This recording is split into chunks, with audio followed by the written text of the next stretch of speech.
안녕하세요. 얼마 전 있었던 일로 이야기를 하나 풀어보려고 합니다. 저는 친구와 자주 볼링을 치는데요. 볼링을 칠 때마다 항상 내기를 합니다. 진 사람이 게임비도 내고 술도 한 잔 사주는 그런 거예요. 제가 게임에서 져서 술을 사는데 괜히 돈도 아깝고 그래서 간단하게 마시고 빨리 들어가려고 했거든요. 근데 그날따라 좀 기분이 좋아서 많이 마셨는지 마신 후 헤어지려던 찰나에 갑자기 친구가 제 옷깃을 붙잡으며 자기 집에서 2차나 하자고 하는군요. 저는 밤이 늦어 집에 들어가야 한다고 했으나 막무가내인 친구를 어떻게 말릴 도리가 없었습니다.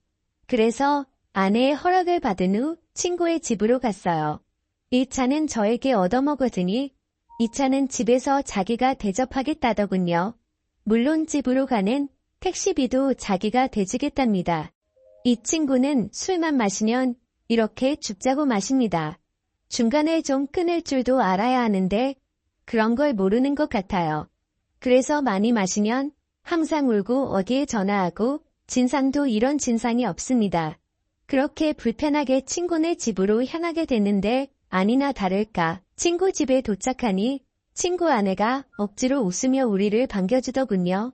거실로 들어온 저는 친구 아내에게 적지 않게 눈치가 보였으나 어쩔 수 없었습니다. 그렇게 그곳에서 소주를 몇 병 마셨을까요? 친구는 술에 취해 쓰러졌고 저는 친구 아내의 안내를 받아 제 친구를 침실로 옮겼습니다.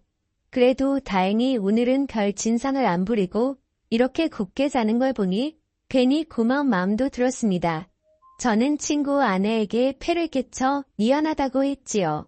그러자 친구 아내는 역시 자기 남편을 이렇게 잘 챙겨주는 사람이 저밖에 없다면서 고맙다는 말을 했습니다.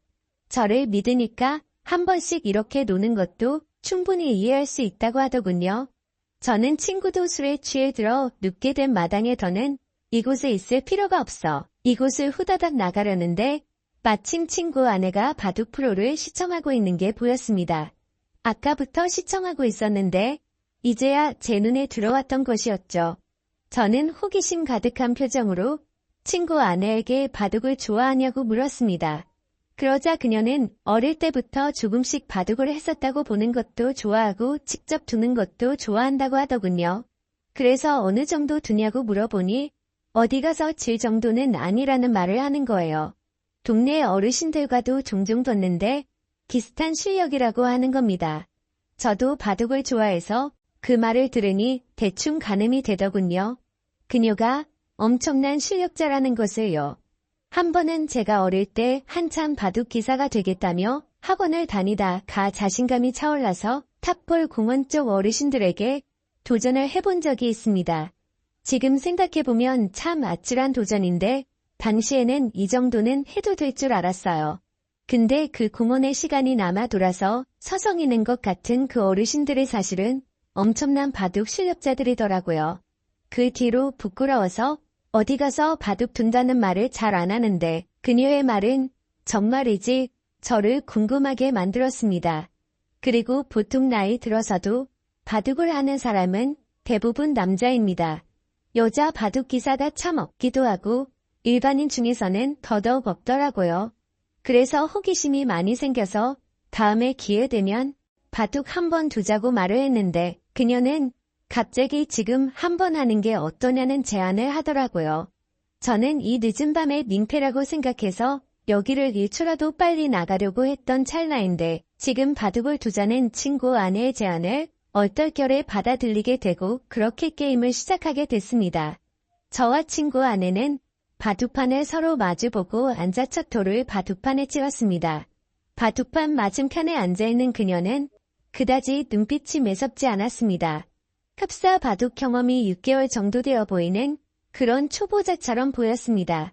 눈빛만 봐도 상대방이 고수인지 하수인지 어느 정도 감이 오지 않습니까?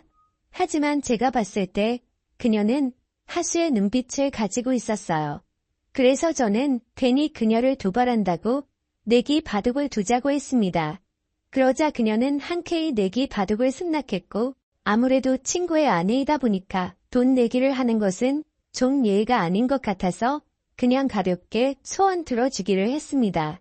그렇게 저와 친구 아내는 바둑을 두는데 수를 두면 둘수록 감탄이 나왔습니다. 저에게 싸움을 거는 것처럼 보였고 한 수 물러나고 방어를 하는 것처럼 보였으나 매섭게 공격을 하면서 들어오는 그녀의 스타일이 너무나도 매력적이었습니다. 아주 유연하고 다채로운 수를 두더군요. 저는 그때 느꼈습니다. 이 정도 실력자면 동네 어르신들과 한 번쯤 자웅을 겨뤄볼 만한 사람이라는 것으로 확실히 초반에는 제가 많이 불리했습니다. 그녀의 눈빛에 방심을 많이 하기도 했고 술도 많이 먹어서 집중이 잘 안 됐거든요. 그러나 그녀의 공격을 몇 번 맞다 보니 술이 확 깨버렸습니다. 초반에 불리한 전세는 조금씩 역전을 하는 듯이 보였습니다. 학창시절 바둑부에 학원까지 다녔다는 장점을 내세워 후반으로 갈수록 친구 아내를 거칠게 밀어붙였습니다. 아마도 그날 바둑을 둔 게 최근 10년간 제가 가장 많이 집중을 한 시간이었던 것 같아요. 그만큼 저도 상대방의 실력에 맞춰서 진심을 다해서 뒀습니다.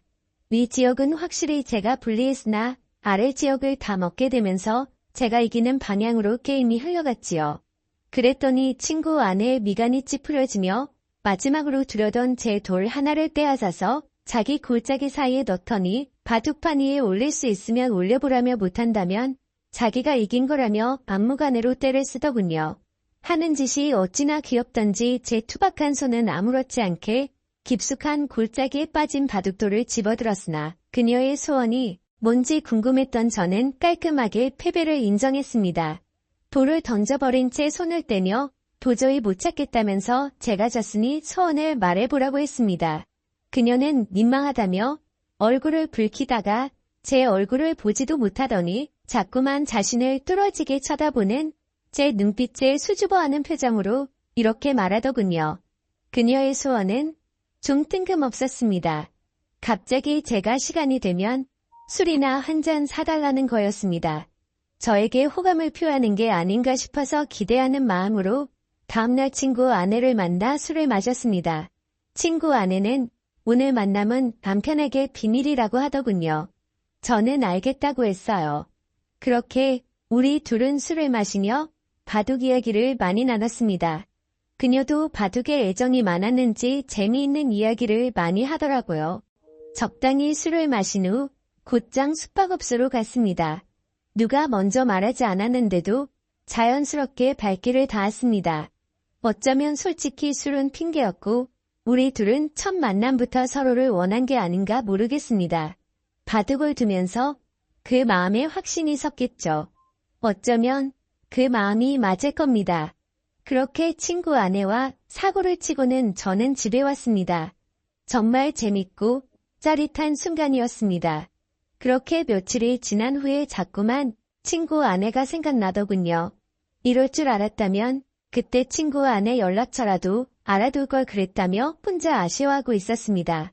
저는 고민하다가 친구 아내가 너무나 보고 싶어서 3일 만에 친구에게 전화해 너희 집에서 술이나 마시자고 했습니다. 친구는 좋아하더군요. 어쨌건 저는 친구와 친구 집에서 술을 마시며 중간에 합석한 친구 아내와 셋이서 재밌게 놀았습니다. 그러자 친구 아내가 그러더군요. 저번에 진 내기 바둑에 관한 복수를 해야겠다고 말입니다.